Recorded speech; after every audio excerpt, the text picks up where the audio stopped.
Troi'r dde wrth y blodau ac yna syth ymlaen. Godes I bore yma a phenderfynu bod yn anturiaethwr. Chi'n gwybod beth yw anturiaethwr? Person sy'n teithio'n bell ac yn mynd ar antur. I fod yn anturiaethwr da, mae angen I chi wybod sut I gyrraedd a dod nôl o'r rhywle. Felly mae map a binoculars yn ddefnyddiol iawn. Mae mynd ar antur I rhywle newydd yn swnio'n gyffrous, ond yw e? Mae hynny'n fatgoffa I o stori am gath fach aeth am antur am y tro cyntaf. Hoffech chi eich chlywed? Wy'n caru adrodd stori. Roedd Pws yn hoff o gysgu, a bod yn onest, oedd hi mor hoff o gysgu, allai hi gysgu yn unrhyw le ac unrhyw bryd. Amser gwely, byddai Siôn ei pherchenog yn cael stori gyda'i dad cu. Straeon cyffroes am bobl yn dringo mynyddoedd uchel, yn croesi moraudd mawr ac yn cerdded ar draws anialwch sych. Roedd Pws wrth ei bodd yn gwrando ar y straeon hefyd. Hoffwn I fynd ar antur, meddyliodd Pws yn llawn cyffro. Cyn cwmpo nôl I gysgu. Y bore wedyn, deffrodd Pws. Agorodd ei llyged fel arfer. Ymestyn fel arfer. Penderfynu bod heddi yn mynd I fod yn ddiwrnod gwahanol. Heddi, roedd Pws yn mynd I gael antur a gweld y byd. Cerddodd Pws yr holl ffordd I ben y stryd a stopio. Doedd hi rioed wedi bod yn bellach na hyn. Dechreuodd deimlo chydig yn nerfus. Beth oedd y sŵn crafu na? Na fe to? Oedd e'n swnio fel llygoden. Roedd Pws, fel pob cath, yn hoff iawn o rhedeg ar ôl llygod. Edrychodd Pws tu ôl i'r bin. Dim byd. Edrychodd o dan y bin. Dim byd fyna chwaith. O, ble oedd y sŵn yn dod te?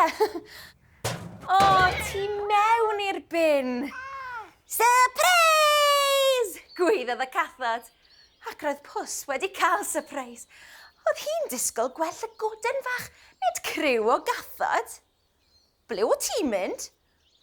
Ar antur, medda Pws, yn falch o hun. Antur? Am gyffroes, medda Inc. Bydd yn ddewr a cher amdani. Doedd Pws ddim yn teimlo'n ddewr, ond oedd hi'n benderfynol, felly ymlaen â hi. Ymhen hir a hwyr, cyrhaeddodd fferm y wain, a chyfarfod creadur rhyfedd iawn.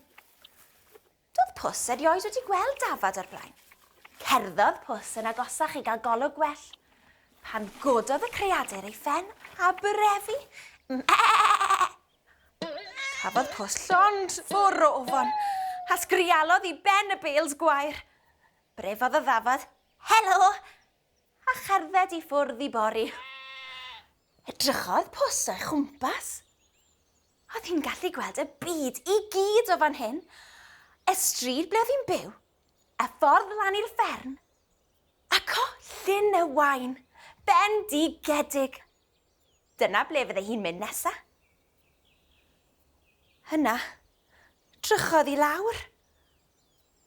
Roedd hi'n ffordd bell I lawr, ond oedd rhaid iddi gyrraedd y ddeiar. Rhywsut, ysgwydodd ei chwt a neidio. Hwre! Roedd hi wedi glanio'n saff. A ffwyddaeth mas I weld beth oedd yn digwydd, ond llygoden fach. Roedd Pws wrth ei bodd yn rhedeg ar ôl llygod. Rhedodd y llygoden fach nerth I thraed ar hyd y ceie gyda Pws wrth ei chwt. Neidiodd y llygoden mewn I dwll cwningen, a neidiodd Pws ar ei hôl. Ond roedd Pws yn rhy fawr i'r twll. Doedd Pws ddim yn gallu symud mlaen, na nôl. Oedd hi'n hollol sownd. Siglodd ei chwt, a siglodd ei chorff, siglo a siglo. Nes o'r diwedd, pop! seithodd allan o'r twll. Phew! Ymlaen â pws a chyrraedd llyn y wain. A dyna ble oedd cath arall yn edrych lan arni o'r dŵr. Gwenodd pws ar y gath. A gwenodd y gath yn ôl. Chwifiodd ei thawen. A chwifiodd y gath yn ôl. Pwysodd pws ymlaen i weld y gath arall yn gliriach. Ond, diar, cwmpodd i'r dŵr gyda chlamp o splash. Roedd pws yn wlyb sopen, ac roedd y gath arall wedi diflannu. Wrth gwrs, nid cath go iawn oedd hi, ond adlewyrchiad pws yn y dŵr. Roedd pws yn oer ac ymlyb. Oedd hi wedi cael digon ar anturio, ac eisiau mynd adre uwch adre cynnes Clud. Ond ble oedd adre? Doedd pws ddim yn cofio'r ffordd nôl.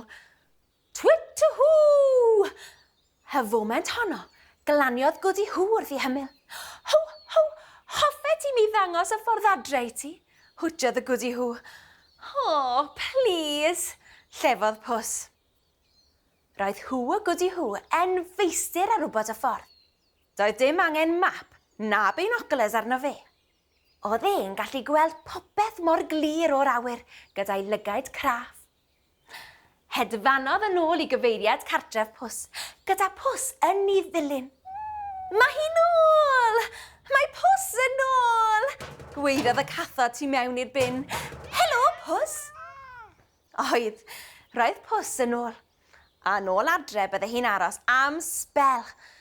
Oedd hi wedi cael digon anturiaethau am y tro.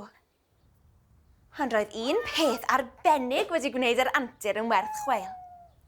Roedd ganddi ffrind newydd sbon, Hw a Goody Hw. Beth ydych chi'n meddwl nath pws ar ôl cyrraedd nôl i'r tŷ? Mae'r ateb yn y gan.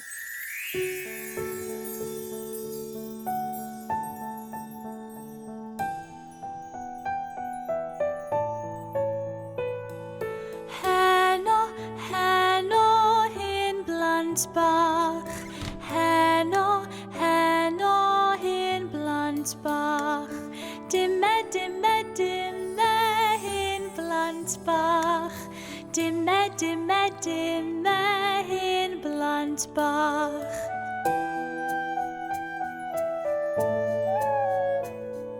Gwely, gwely, hyn blant bach. Gwely, gwely, hyn blant bach. Dime, dime, dime, hyn blant bach. Dime, dime, dime, hyn blant bach.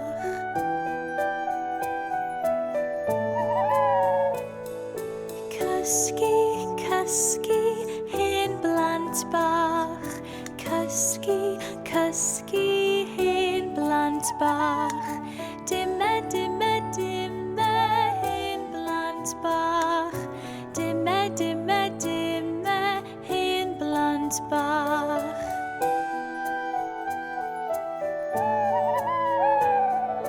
Fori, fori, hyn blant bach. Fori, fori, hyn blant bach. Dime, dime, dime, hyn blant bach. Dime, dime, dime, hyn blant bach.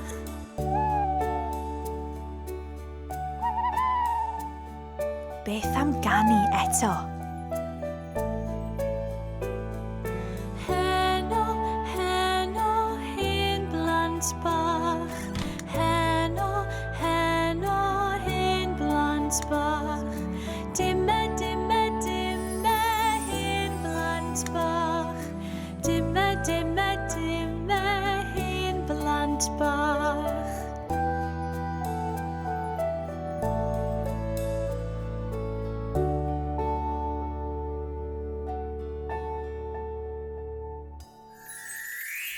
Wy'n caru canu, a wy'n caru adrodd stori. Welech chi to, hw, hw, hw, hwyl fawr!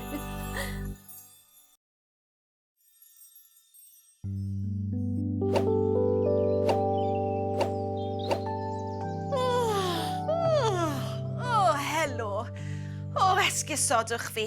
Dwi wedi blino'n lan heddiw. Chysges I pryn ddim nithor. Sut gysgoch chi? O, gret. Dwi'n falch. Sdim byd gwaith na methu cysgu, nag oes e? Mae'r noson yn teimlo mor... hir. Dyma Blod. Chi licio hi?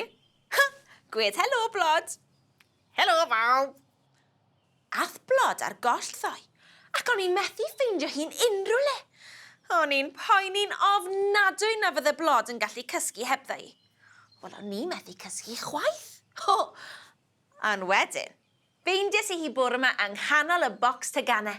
Felly dwi'n siŵr bydda I, a hi, yn cysgu lot gwell heno. Mae hynna'n fatgoffa I o stori. Stori am deulu bach o ddreigiau oedd methu'n glir a chwmpo I gysgu. Hoffech chi eich chlywed? O, gwych. Dwi'n caru adrodd stori.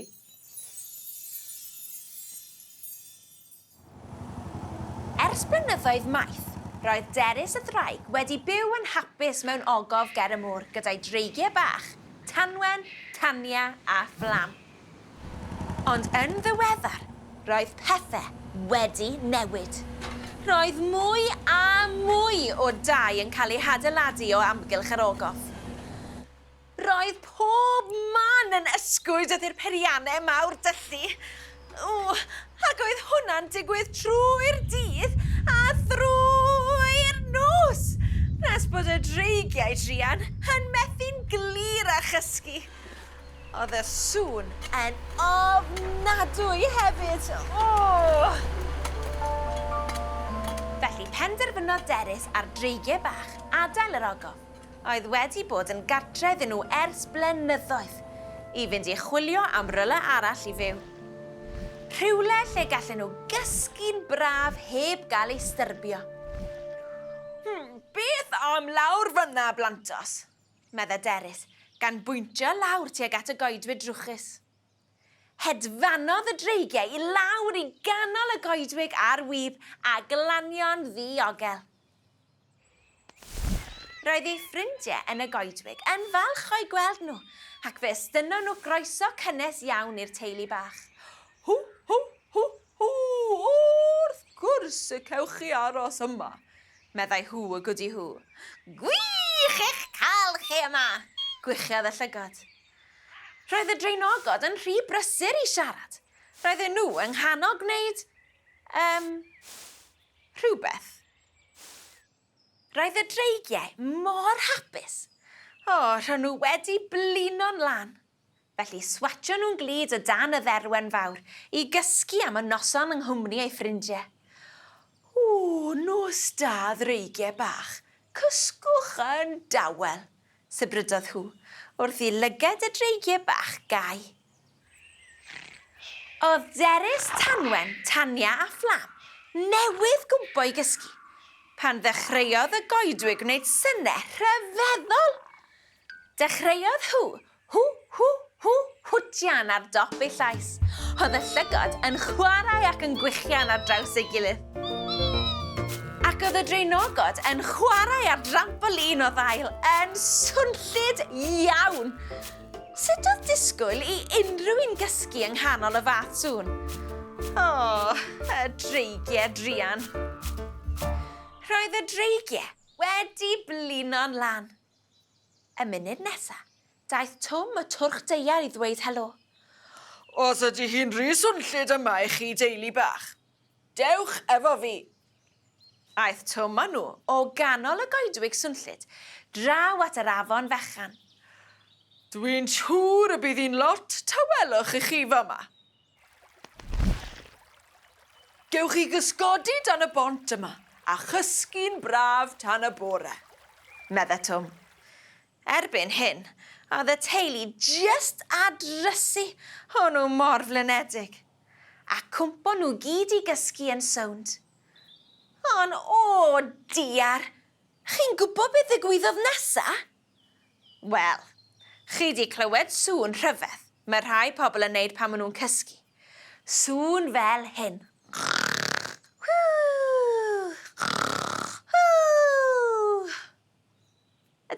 chwrnu pan ych chi'n cysgu? O, dewch mlaen. Dwedwch y gwir nawr. Wel, oedd y dreigian chwrnu'n drwm wrth gysgu. A phan mae dreigian chwrnu, mae rhywfaint o dan yn dianc o'i cegen nhw. Ac yn anffodus, dyna ddigwyddodd y noson honno. Wrth gysgu, llosgon nhw'r bont yn rhacs. O, diar! O, allwn ni ddim aros fan hyn nawr heb gysgod, medde Derys yn ddoeth. A ni ble rawn ni? Holodd Fflam yn drist. Y funud honno, pwy ddaeth i'w gweld nhw, ond hw y gwdi hw? Roedd hi wedi meddwl am le perffaith i'r dreigiau fyw. Mewn cwt clud ar ben yr wyddfa. Mynydd ucha Cymru. Ond sut wnawn ni ffeindio'r ffordd i'r top? Medde Derys. Gwenodd hw. Hw, hw, hw, hw. Dilynwch y tren bach.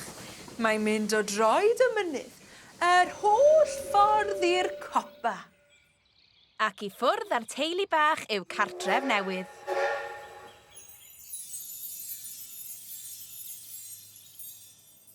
Be chi'n meddwl wnaethon nhw? Eithon nhw i ben yr wyddfa i fyw? Oh, beth am i ni weld? Mae'r ateb yn y gan. 1, 2, 3. Dyma hi.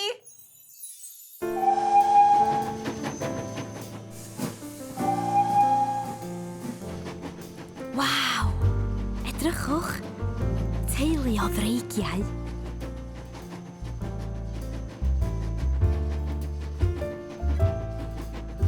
Maen nhw'n byw yma.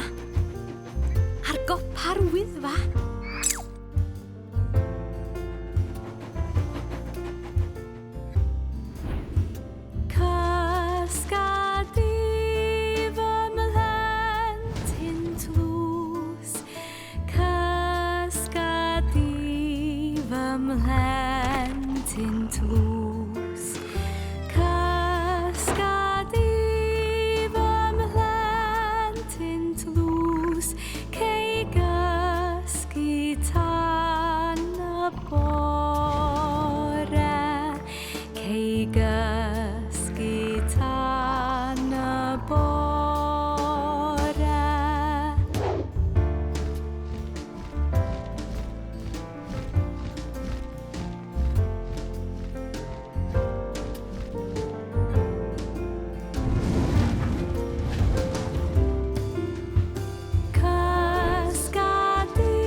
Do wir.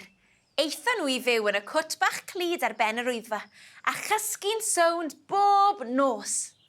Dyna chi ddiweddglo hapus i'r dreigiau blinedig, ond efe? Ac am braf cael byw mewn lle gyda golygfa hardd fel na. Oh, dwi'n caru can anwyl a stori dda. Ydych chi? O, gwych. Tan tro nesaf felly. Hwyl fawr!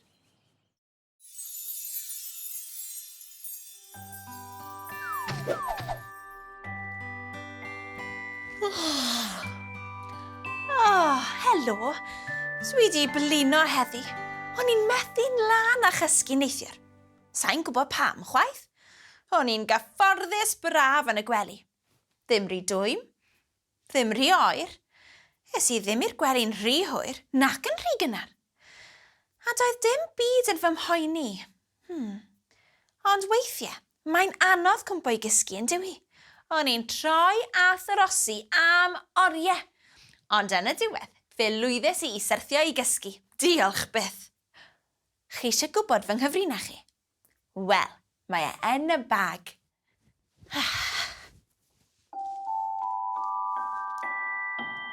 Dyma fe, Twm Trwnc. Neithiwr, pan o'n i ffili cysgu, estynnes i Twm Trwnc roi cwtsh enfawr iddo.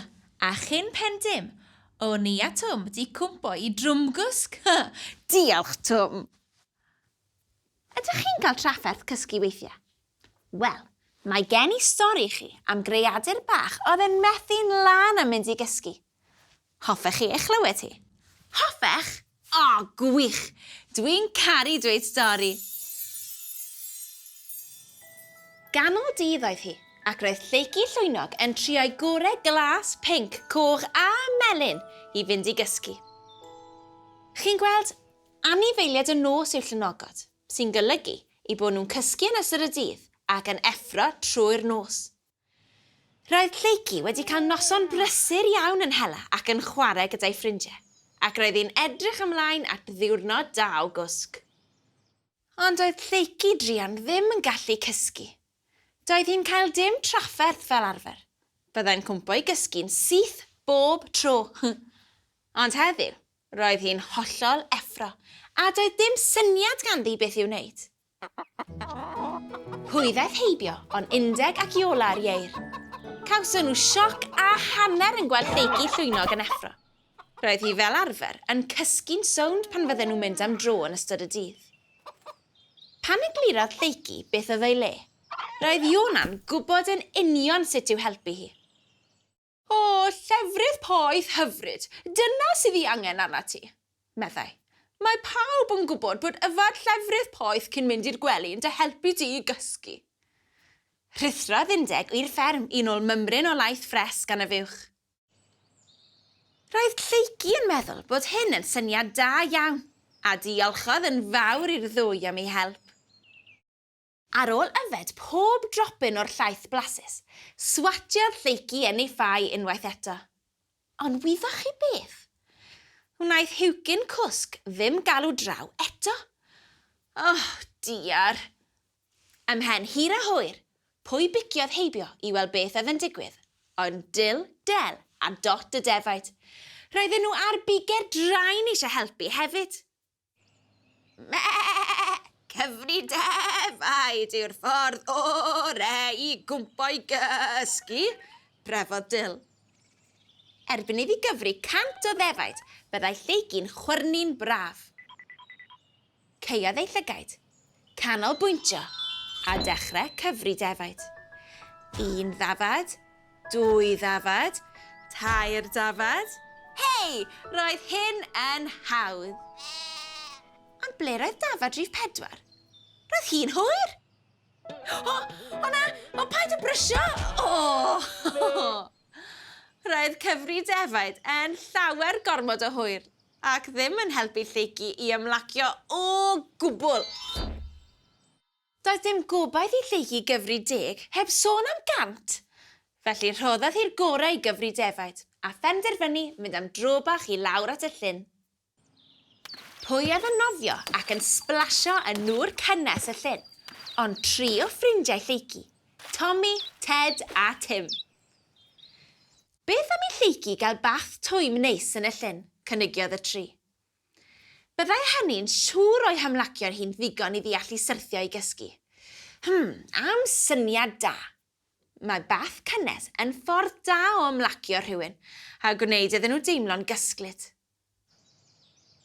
Erbyn hyn, roedd lleici drian bron a chael llon bol go iawn, ac roedd hi'n fodlon rhoi cynnig ar unrhyw beth. Felly gyda splash enfawr ar ei phen a hi mewn i'r llyn. Roedd yr adar yn llygaid ei lle. Roedd dŵr y llyn yn gynnes braf, ac roedd lleici'n teimlo'n hamddenol braf yn nofio yn y llyn. Doedd lleici ddim eisiau cwmpo i gysgu yn y llyn, felly brysiodd yn ôl i'w ffai. Roedd hi'n siŵr o syrthio i gysgu'n syth bin. Ond arhosodd, ac arhosodd, ond ddaeth Hwcyn cwsg ddim. Yr holl bethau roedd Lleici wedi trio gwneud i fynd i gysgu, ac roedd sawl un erbyn hyn. Doedd yr un ohonyn nhw'n gweithio. Roedd hi'n dal i orwedd yn hollol effro. Pwy oedd yn clwydo ar gangen isel? Ond Gwen y gwdi hw. A hethau hefyd yn greadur y nos. Roedd Gwen wedi arfer cael trafferth yn cysgu hefyd. Ond un peth oedd wastad yn gwneud i hi fynd i gysgu oedd Stori. Doedd dim byd yn well gan y dylluan glen na chau ei llyged, gwrando ar stori dda a llithro'n araf i wlad breuddwydion. Sgwni a fydda'r un peth yn gweithio i Lleici. Dim ond un ffordd oedd i gael gwybod. Felly dechreuodd Gwen adrodd stori fach i Lleici llwynog, yn union fel dwi'n adrodd stori i chi nawr. Mae pawb yn hoffi gwrando ar stori cyn cysgu, ond dyn nhw. Stori am gryw o ffrindiau yn byw yn y goedwig oedd hi. Llwynog, tair dafad, 2 iar a 3 titw bach. Sŵn o'n gyfarwydd.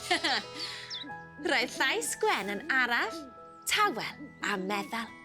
Y llais perffaith i swyno rhywun i drwmgwsg. Llwyddodd Lleici llwynog i syrthio i gysgu, ond tybed beth ddigwyddodd wedyn. Mae'r ateb yn y gan. 1, 2, 3, dyma hi.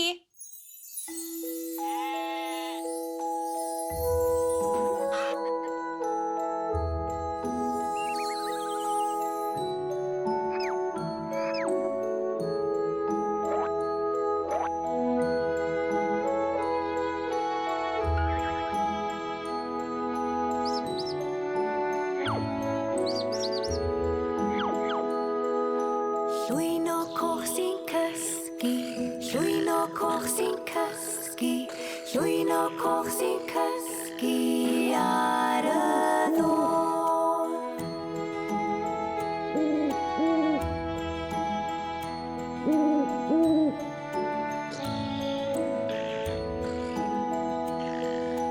Pwy sy'n mynd i'w weled?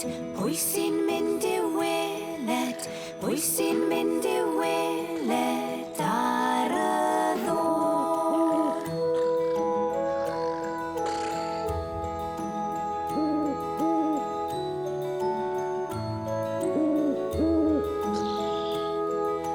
Llygaid coch yn agor, llygaid coch yn agor, llygaid coch yn agor ar y ddôn.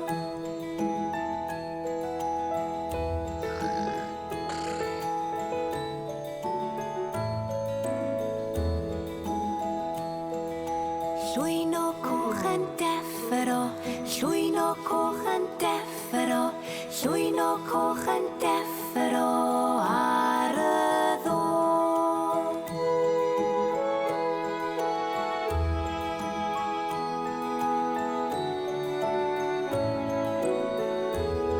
Hwyl fawr, llwyno coch.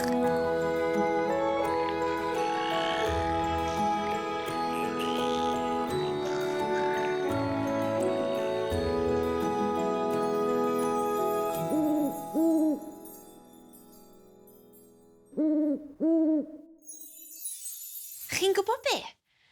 Mae'r holl sôn ma am gysgu wedi gwneud i fi deimlo hyd yn oed yn fwy blinedig a chysglyd.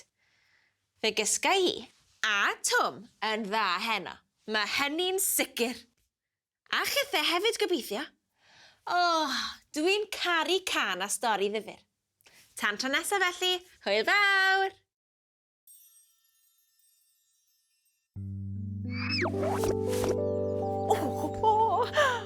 Drychwch. Wedi cael gwahoddiad i parti gwisgo lan. Wi'n caru gwisgo lan. Be wi'n mynd i wisgo? Be? Edrych yn y pag? Gwych. Gwasgod. Ydy hwn yn edrych yn iawn i chi?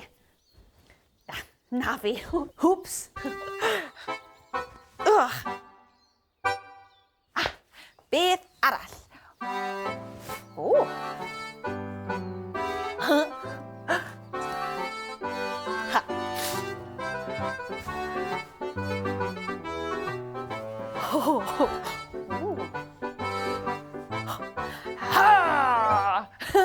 Allwch chi ddyfalu pwy ydw i?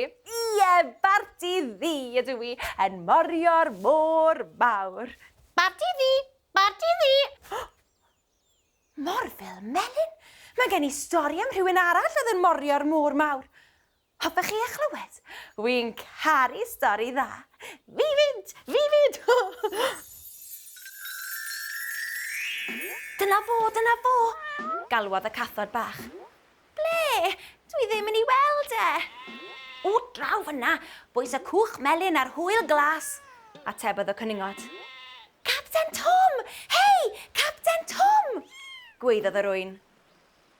Roedd anifeiliaid bach Ynys Lon wedi cyffroi'n lan. Roedd Capten Tom wedi cyrraedd yn ei gwch hwylio. Bob tro dau Capten Tom i'r ynys, roedd ganddo lwyth o straeon am ei anturiaethau ar draws y byd. Helo na ffrindiau, medda Capten Tom. Pwy sydd eisiau stori? Ni, gweiddodd yr anifeiliaid. Cerddodd Capten Tom ar hyd y traeth a'r anifeiliaid yn ei ddilyn yn llawn cyffro. Roedd Guto'r afar yn pori gerllaw a galwodd Capten Tom arno. Hei Guto, ti moyn dod i wrando ar y stori hefyd? Diolch, ond dim diolch, medda Guto. Dwi'n rhy brysur yn bwyta. Chwarddodd yr anifeiliaid. Guto Baris, mae e bob tro meddwl am ei stwmog. Dechreuodd Capten Tom adrodd y stori. Dyma stori am wlad o'r enw'r Swistir, ble mae'r mynyddoedd mor uchel a'r cymylau. Y geifr gwyllt yn dringo i ben bob copa, ac mae'r ffermwyr yn galw ar ei gilydd o gwm i gwm fel hyn. Iarle hi hi! Chwarddodd yr anifeiliaid. Dyna sŵn doniol. Gawn ni glywed e eto, medda'r anifeiliaid wrth Capten Tom. Agorodd Capten Tom i geg i iodlan eto. Ond cyn iddo gael cyfle i wneud, daeth sŵn rhyfedd o bendraw'r traeth. Cododd Capten Tom i sbienddrych i'w lygad, a dyna ble oedd gwylian fach ar y traeth ger y clogwyn. Galwodd y cyw. Roedd hi mor bitw, doedd hi ddim yn gallu hedfan to. O ble ddath hi tybed? Yn sydyn, clywodd yr anifeiliaid mwy o synau yn dod o ben y clogwyn. Edrychodd yr anifeiliaid lan, a lan, a lan. Nes, roedd nyth ar y clogwyn, ac yn ddi, ddau giw bach arall. Mae'n rhaid bod yr wylan fach wedi cwmpo o'r nyth. Bydd rhaid i ni gosod yn ôl, medda Capten Tom. Ond sut? Mae'r clogwyn yn serth tu hwnt. Ydych chi'n un da am ddringo? Holodd yr anifeiliaid. Cochodd Capten Tom. A dweud y gwir, pan dwi'n dringo'n uchel, mae mhen i'n troi a throi. Sut nawn nhw gyrraedd y nyth felly? Yn sydyn, goleuodd wyneb Capten Tom. Wy'n gwybod, newn ni adeiladu tomen o dywod, fel castell tywod i fyny at y nyth. Aeth yr anifeiliaid ati i balu a phalu, straffaglu a chwysu. Ond ar ôl rhai oriau, doedd y domen dal ddim yn ddigon uchel. O diar, medda Capten Tom, bydd rhaid i ni feddwl am ffordd arall o gyrraedd y nyth. Yn sydyn reit, goleuodd ei wyneb. Ysgol, mae gen i ysgol yn y cwch. Dewch yn eich blaenau bawb. Cludodd Tom ar anifeiliaid yr ysgol ar hyd y traeth. Ond oedd e ddim digon hir. Neidiodd un o'r cyningod lan a lawr yn llawn cyffro. O Guto, mae Guto'n hoffi dringo, fel y geifr yn dy stori di. Wrth gwrs, medda Capten Tom. Hei Guto, fedri di ddringo'r clogwyn a rhoi'r cyw nôl yn y nyth os gweled i'n dda? Sori, meddai Gito a'i geg yn llawn gwair. Dwi heb gael fy ail ginio eto, ond roedd gan Capten Twm syniad. Winciodd ar yr anifeiliaid, yna troi eto at Gito. Gito, oeddet ti'n gwybod bod parfa mwyaf blasus i'w gael ar lethre'r clogoen ger y nyth? Brefodd Gito. Porfa blasus? Wel, falle fedrai ddringo'r clogoen wedi'r cwbl.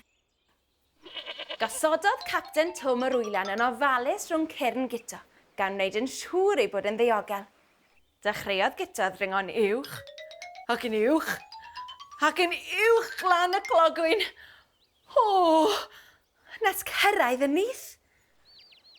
Neidiodd y ciw bach nôl mewn i'r nyth at ei frawd a'i chwaer, tra bod Gito yn llenwi ei fol gyda'r borfa'r blasus. Gito! Nôl ar y traeth, roedd yr anifeiliaid bach wedi blino'n lan ar ôl diwrnod cyffroes, ac roedd hi'n amser mynd i'r gwely. Edrychodd Capten Twm draw at y gorwel. Mae'r gwynt wedi codi, ac mae'n rhaid i mi adael hefyd, meddai. Ond beth am y stori? Meddai'r anifeiliaid. Fe gewch chi hi tro nesa, wy'n addo. Am y tro, beth am hwiangerddi fach i helpu chi fynd i gysgu?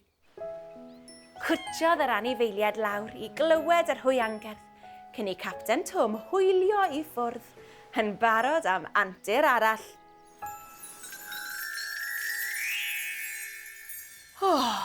I ni'n caru stori dda, ond i ni...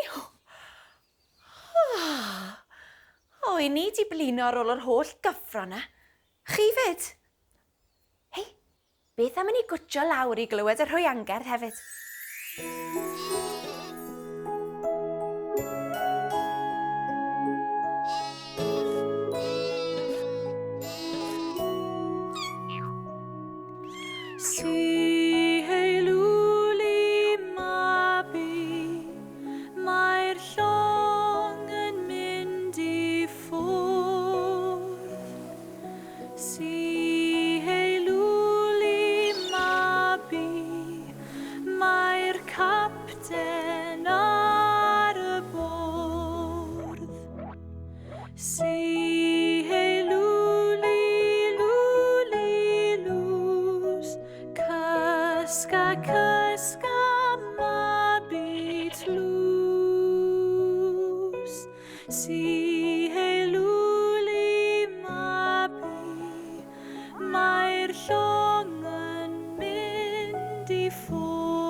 Amser gwely i fi nawr fyd. Welech chi tro nesa.